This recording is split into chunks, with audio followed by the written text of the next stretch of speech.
Os kits Interposer, né, galera? Eu sei que muita gente comprou esse carinha aqui. Esse daqui é o Core i9 de engenharia, né? Um dos mais famosos, o que ficou famoso por ser o Core i9 baratinho, de R$800, mas que hoje já está custando quase R$1.000, né, gente? Eu sei que esse cara aqui foi um relacionamento de amor e ódio com muitas pessoas, inclusive comigo, que fiquei chateado porque algumas pessoas levantaram os problemas que tiveram. Security Boot, questões relacionadas a Hyper-V, virtualização, TPM 2.0, dificuldades para instalar o Windows. O fato é que para muitas pessoas não foi um produto tão redondo quanto aquilo que se imaginava ou quanto os meus primeiros testes disseram. Porém, aqueles que conseguiram circular as limitações e instalar o Windows e sair utilizando, e especialmente quem comprou para jogar, e quando o preço estava nos patamares mais baixos, tem um kit hoje que é literalmente matador, um cuspidor de frames que teve um custo muito interessante. E aí vem minha surpresa ao que um membro do nosso grupo do Telegram postou numa live que eu estava assistindo falando que os chineses da loja The Chipset Store já haviam postado sobre kits Interposer com processadores de 12ª geração da Intel, algo que eu não estava sabendo e que me pegou de surpresa, e é sobre isso que nós vamos falar aqui hoje.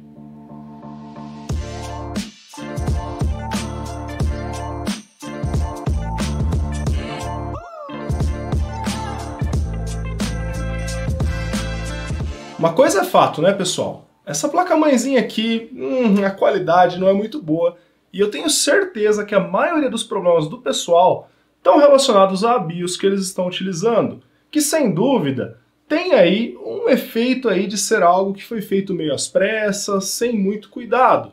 Até porque é uma pequena fábrica na China, são dois vendedores vendendo os mesmos produtos, mas que não deve ter um volume imenso. E, obviamente, uma adaptação. O VRM, nós já discutimos, o vídeo está aqui. Não é nada demais, tem até dificuldades para lidar com um consumo baixinho que um processador de notebook tem. Porém, tirando tudo isso, é um produto que entrega muito, especialmente pelo tanto que custou lá no começo, quando começou a ser vendido. Esse é um processador de 11ª geração da Intel, a arquitetura Tiger Lake, que foi aquela que inaugurou o processo de fabricação de 10 nanômetros da empresa, e que também trouxe pela primeira vez o contato com aquilo que seria a arquitetura Alder Lake da Intel, que são os processadores de 12ª geração da Intel, que são processadores que têm um excelente nível de desempenho, muitas vezes até batendo os Ryzen da série 5000 equivalentes. Foi justamente por isso que a notícia de um possível Interposer dessa versão 3.0, que é o que já vai soldado com a placa-mãe, me deixou bastante entusiasmado. Apesar dos problemas, eu imagino que eles estão trabalhando para resolver esses problemas e trazer um produto um pouco mais arredondado. E, obviamente, somente com testes nós vamos conseguir responder essa dúvida. Mas a arquitetura Alder Lake para notebooks foi uma revelação por parte da Intel. A mídia internacional ficou muito feliz porque os notebooks ganharam bastante desempenho e ao mesmo tempo ganharam tempo de bateria. Obviamente, computadores não ficam ligados na bateria e sim na tomada. Porém, o que dá para se imaginar é que há um nível de consumo tipicamente mais baixo do que os processadores de 11ª geração da Intel. E isso, obviamente, resulta em um processador mais frio e que gasta menos energia. Então é aí que entra a postagem que o chinês fez lá na página The Chipset Store.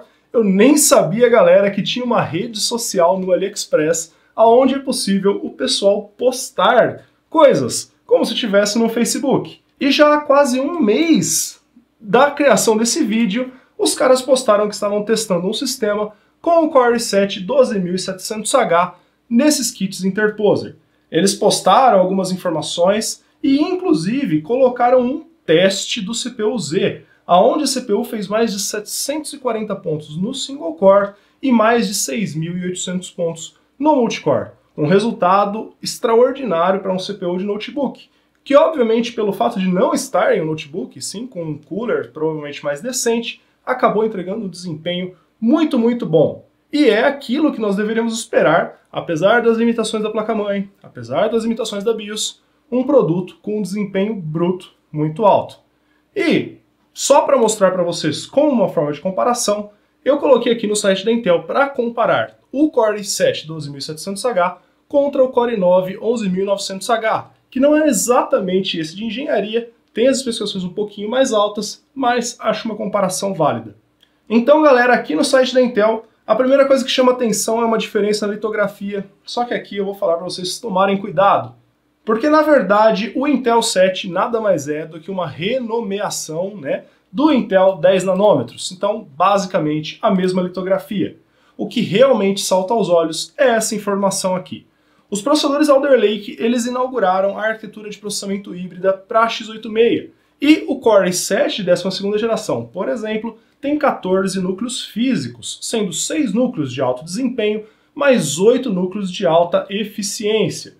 Eu já tratei com vocês em live e em outros vídeos que esses núcleos de alta eficiência, eles não são tão eficientes assim, mas especialmente em multitarefas e em situação que seu computador está ocioso, eles ajudam com que o processador gaste menos energia e produza mais quando eles são realmente necessitados. E esses 6 núcleos de alto desempenho, como o próprio resultado do CPU-Z mostrou, eles são consideravelmente mais rápidos do que os da arquitetura Tiger Lake, da geração anterior. Então, no fim, você tem um produto com mais desempenho single thread, entregue pelos núcleos de alto desempenho, e muito mais desempenho multithread, entregue pela quantidade absurda de núcleos. Pois bem, galera, um processador de notebook com 14 núcleos. Se nós seguirmos aqui nas especificações, nós vemos que a quantidade de threads não é tão diferente. Isso se dá ao fato que os núcleos de alta eficiência não possuem hyperthreading, então eles rodam apenas um thread por núcleo. E que o clock máximo do 12700H é de 4.7 GHz contra 4.9 do 11900H. Como nós sabemos, esse é o clock máximo e ele atinge isso só quando tem um núcleo em operação, e o clock típico, na verdade, está mais ali para a faixa de 4, 4.1, 4.2, e isso provavelmente é válido para os dois processadores dessa comparação. E seguindo aqui nas informações, uma coisa que salta aos olhos é que apesar do consumo base dos dois processadores ser igual, 45 watts, o consumo limite do 12700H é bem alto, em 115 watts. Nos nossos testes, o 11900H atingiu ali no máximo cerca de 85, 90 watts de consumo, e isso já foi o suficiente para estressar bastante a placa-mãezinha fraquinha que os chineses construíram.